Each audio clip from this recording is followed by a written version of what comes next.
Bismillahirrahmanirrahim. Assalamualaikum warahmatullahi wabarakatuh. Baiklah, mata kuliah biokimia kali ini kita akan membahas karbohidrat. Izin share screen.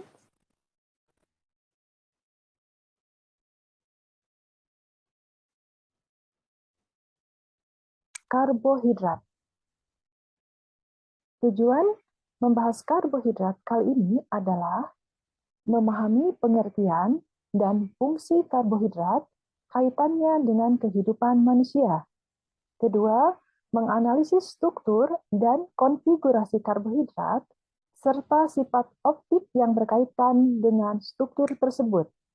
Ketiga, menjelaskan struktur dan mampu membedakan klasifikasi karbohidrat, monosakarida, disakarida, atau oligosakarida, dan polisakarida. Pada kali ini, kita akan membahas sampai monosakarida. Baik, apa yang dimaksud dengan karbohidrat? Karbohidrat adalah molekul besar organik atau makromolekul yang kaya energi disusun oleh unsur-unsur karbon, hidrogen, dan oksigen. Rumus kimia karbohidrat adalah CnH2ON kali atau CnH2nON. Misalnya, N-nya 3 menjadi C3H6O3. Kita sebut triosa. Tri adalah 3. Ini di sini 3. Jadi C3H6O3. Apabila N-nya 6 menjadi C6H12O6. Kita sebut heksosa atau glukosa. Heksa adalah 6, ya. Jadi heksosa atau glukosa.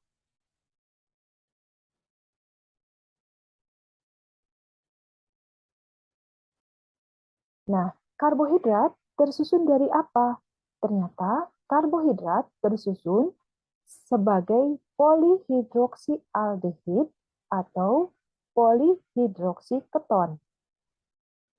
Secara struktur kimia, karbohidrat itu memiliki gugus fungsi, yaitu gugus hidroksi, gugus aldehid, atau gugus keton. Karbohidrat disintesis dari CO2 dan H2O di dalam proses fotosintesis. 6CO2 bereaksi dengan 6H2O, adanya sinar matahari dan klorofil menghasilkan C6H12O6 dan 6CO2. 6 C6H12O6 kita kenal dengan glukosa. Nah, apa sebetulnya fungsi karbohidrat?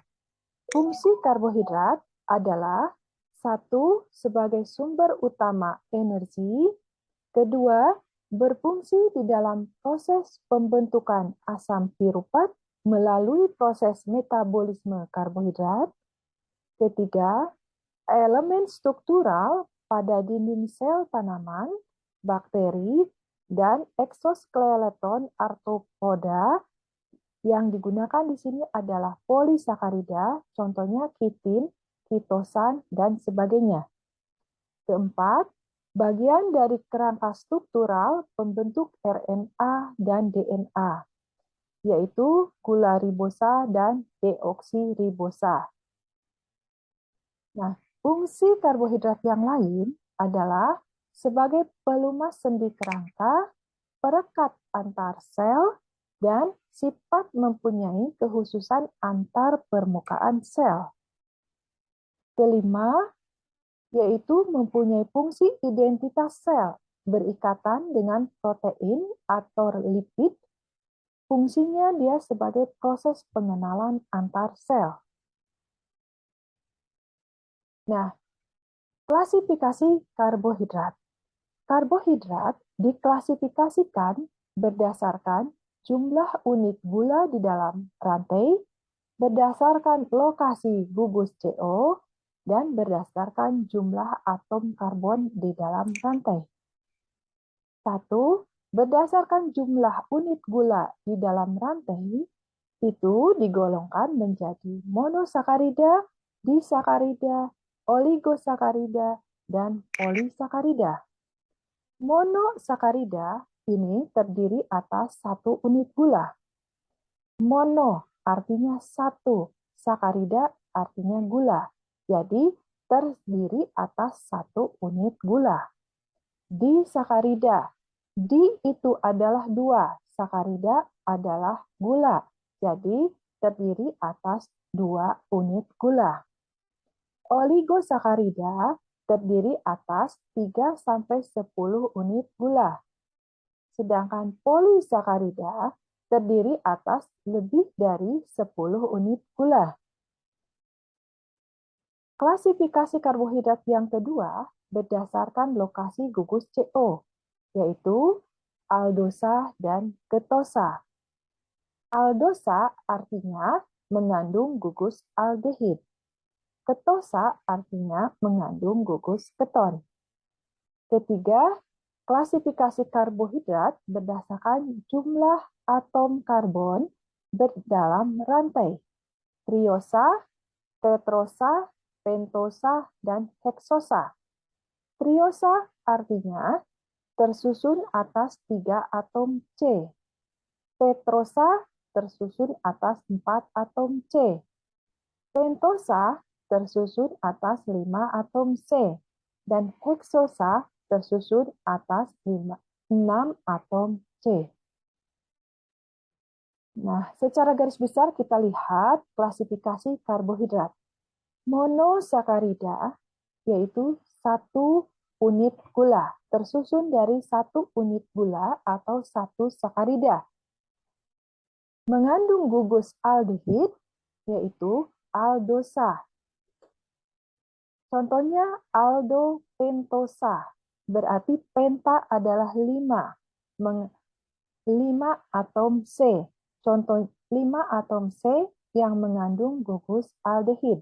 Contohnya ribosa, silosa, arabinosa. Atau aldoheksosa, berarti 6 atom tersusun atas 6 atom C mengandung gugus aldehid. Contohnya glukosa dan galaktosa.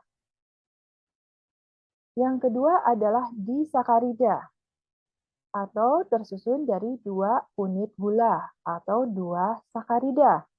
Contohnya sukrosa, maltosa, dan laktosa. Ketiga adalah oligosakarida, tersusun dari 3-10 sakarida. Contohnya rafinosa. Ini terdiri dari trisakarida dan stakiosa. Keempat adalah polisakarida, lebih dari 10 sakarida. Contohnya amilum, dekstrin, selulosa, dan glikogen. Nah, kita jelaskan satu-satu apa yang dimaksud dengan monosakarida. Monosakarida adalah karbohidrat yang sederhana.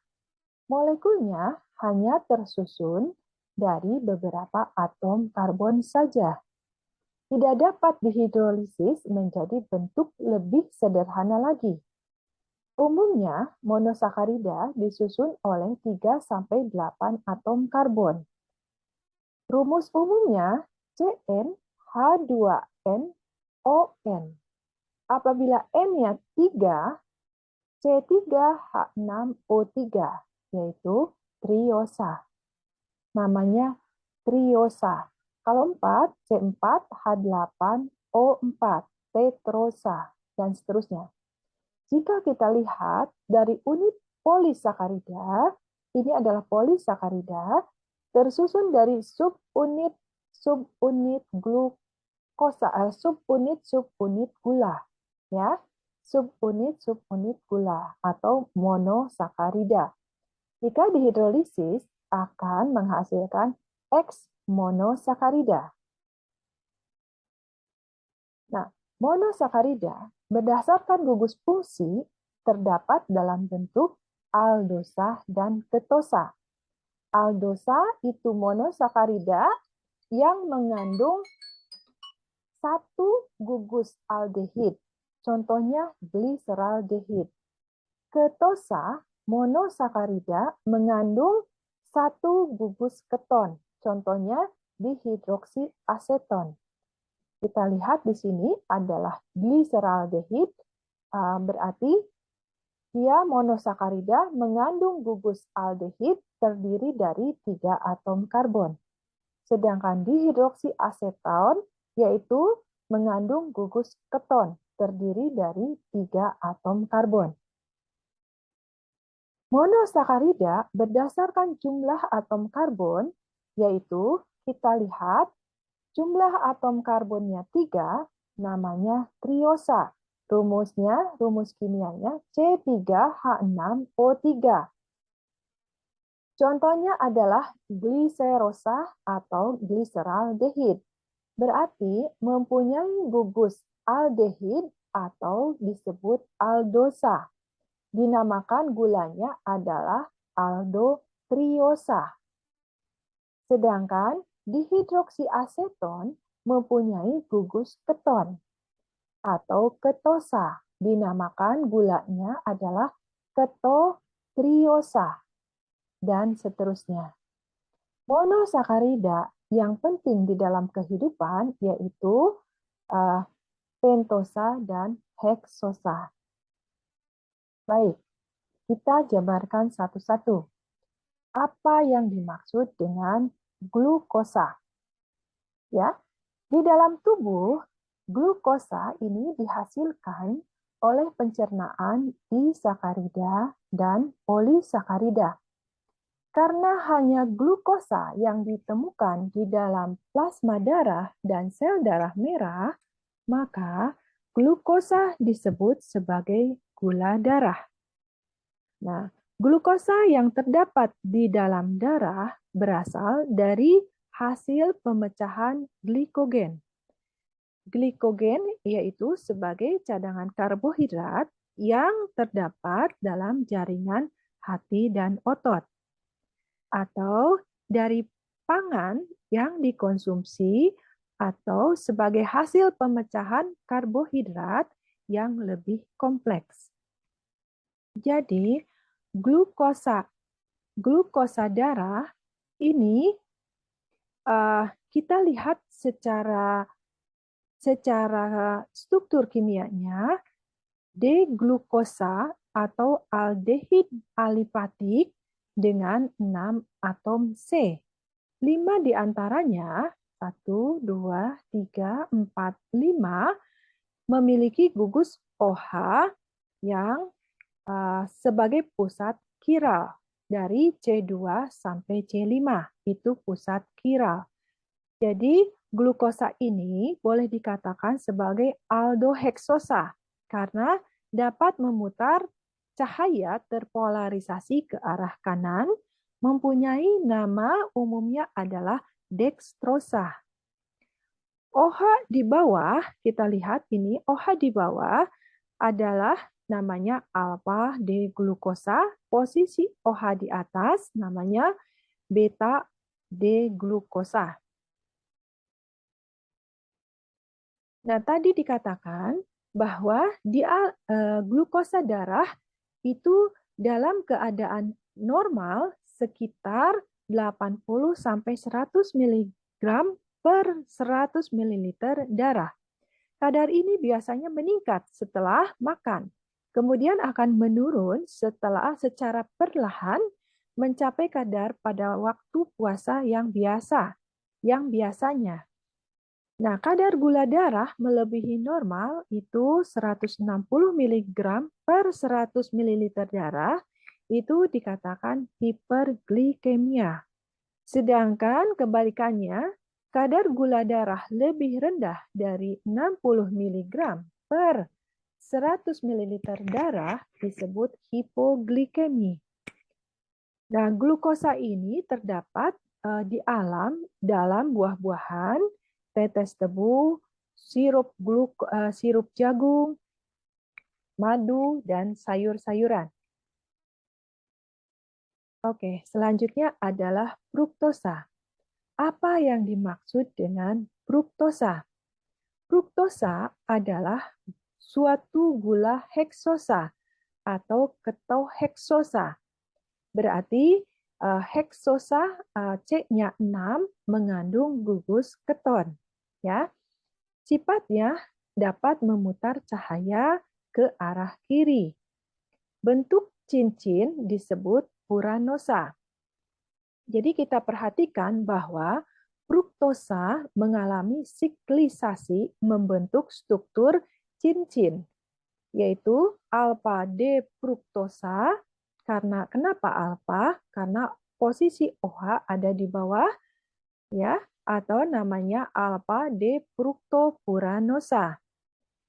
Kemudian perhatikan kita lihat OH-nya ada di atas, posisi OH ada di atas dinamakan beta D fruktosa atau beta D fruktopuranosa. Di alam fruktosa ini rasanya mempunyai rasa lebih manis daripada glukosa dan sukrosa. Di laboratorium dapat dibedakan dari glukosa menggunakan reaksi Seliwanov. Ya, tujuan reaksi Seliwanov ini menunjukkan adanya ketosa.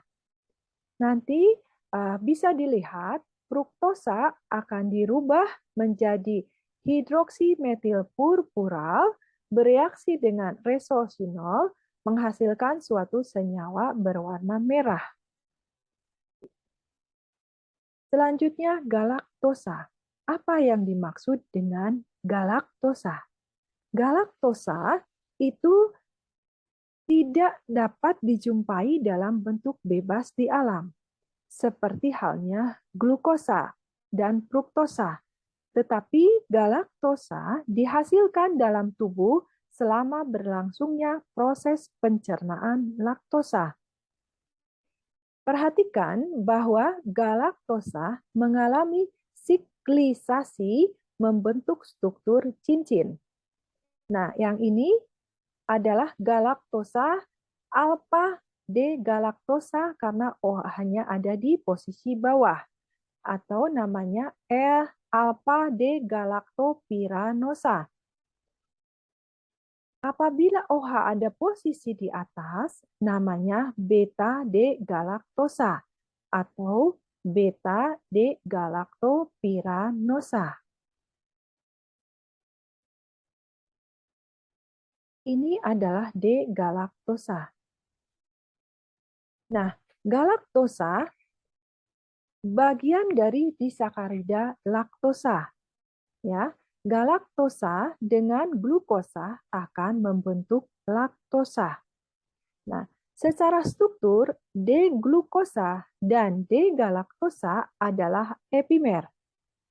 Kita lihat apa yang membedakan glukosa dengan galaktosa. Ternyata yang berbeda hanya konfigurasi pada posisi C nomor 4. 1, 2, 3, 4. Glukosa OH ada di posisi bawah. Sedangkan galaktosa OH pada C4 posisinya ada di atas. Jadi apa yang dimaksud dengan epimer? Epimer itu adalah konfigurasi hanya berbeda pada satu atom karbon yang spesifik. Nah, selanjutnya glukosa dan manosa, apakah epimer? Kita lihat. Glukosa dan manosa adalah epimer apabila dilihat dari posisi C nomor 2. Manosa, C nomor 2-nya OH berada pada posisi sebelah kiri. Sedangkan glukosa, C nomor 2, pada posisi C nomor 2, OH ada posisi sebelah kanan. Jadi, manosa dan glukosa adalah epimer bila dilihat dari atom karbon C nomor 2. Nah, sekarang glukosa dan galaktosa apakah epimer? Kita lihat, glukosa dan galaktosa adalah epimer jika dilihat dari atom C nomor 4. Glukosa OH-nya berada posisi sebelah kanan, sedangkan galaktosa OH-nya pada posisi sebelah kiri. Ya. Galaktosa ini jarang terdapat bebas di alam, memiliki rasa kurang manis daripada glukosa, kemudian kurang larut di dalam air. Selanjutnya adalah pentosa. Apa yang dimaksud dengan pentosa? Pentosa yaitu monosakarida dengan 5 atom karbon. Pentosa dibedakan menjadi 2 kelompok, yaitu aldosa dan ketosa. Aldopentosa dan ketopentosa. Aldopentosa berarti memiliki gugus fungsi aldehid pada posisi 1. C1. Ya, aldopentosa ini penting. Aldopentosa yang penting yaitu arabinosa, silosa, ribosa, dan 2-deoksiribosa. Pentosa ini tidak terdapat bebas di alam. Ya, kita lihat ini aldopentosa. Ada D-ribosa, D-arabinosa, D-silosa, dan D-lisosa. Serta deoksiribosa. Nah, ini adalah pentosa yang mengandung gugus aldehid. Contoh-contoh ini adalah pentosa yang mengandung gugus aldehid.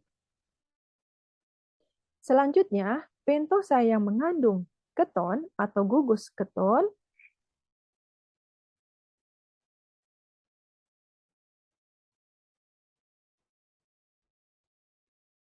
selanjutnya adalah pentosa yang mengandung keton memiliki gugus fungsi keton pada posisi 2 atau 3. Kita lihat. Ini ribulosa atau silulosa. Contohnya ya, ribulosa atau silulosa. Kita lihat monosakarida, struktur 3-6 karbon monosakarida yang mengandung gugus keton. Yaitu ini yang mengandung 3 atom karbon, 1, 2, 3, dan mengandung gugus keton, contohnya dihidroksiaseton. Sementara 4 atom karbon yang mengandung gugus keton dinamakan erythrulosa.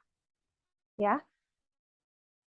6 atom karbon dan mengandung gugus keton pada posisi C nomor 2 disebut fruktosa dan seterusnya. Nah, bagaimana tingkat rasa manis beberapa jenis karbohidrat ini? Seperti apa? Nah, ini adalah tingkat rasa manis beberapa jenis karbohidrat dibandingkan fruktosa rasa manisnya dibandingkan dengan glukosa maupun dengan sukrosa itu berbeda-beda ya tingkat kemanisannya. Tingkat kemanisan fruktosa lebih manis dibandingkan glukosa maupun sukrosa. Sedangkan tingkat kemanisan galaktosa ini galaktosa sedikit lebih rendah dibandingkan sukrosa atau dibandingkan dengan glukosa. Jadi galaktosa ini tingkat kemanisannya lebih rendah dibandingkan glukosa. Jadi yang paling manis adalah fruktosa. Ya, fruktosa lebih manis dibandingkan sukrosa, dibandingkan glukosa ya. Jadi fruktosa adalah paling manis. Ini adalah sifat-sifat monosakarida. Monosakarida mempunyai sifat dapat bereaksi dengan asam dan basa sebagai gula bereduksi, dapat membentuk ikatan glikosida, dapat membentuk ester, fenilozazon dan ozazon, dan dapat isomerisasi. Baiklah, demikian penjelasan mengenai karbohidrat dan penggolongan atau klasifikasi sampai monosakarida. Terima kasih.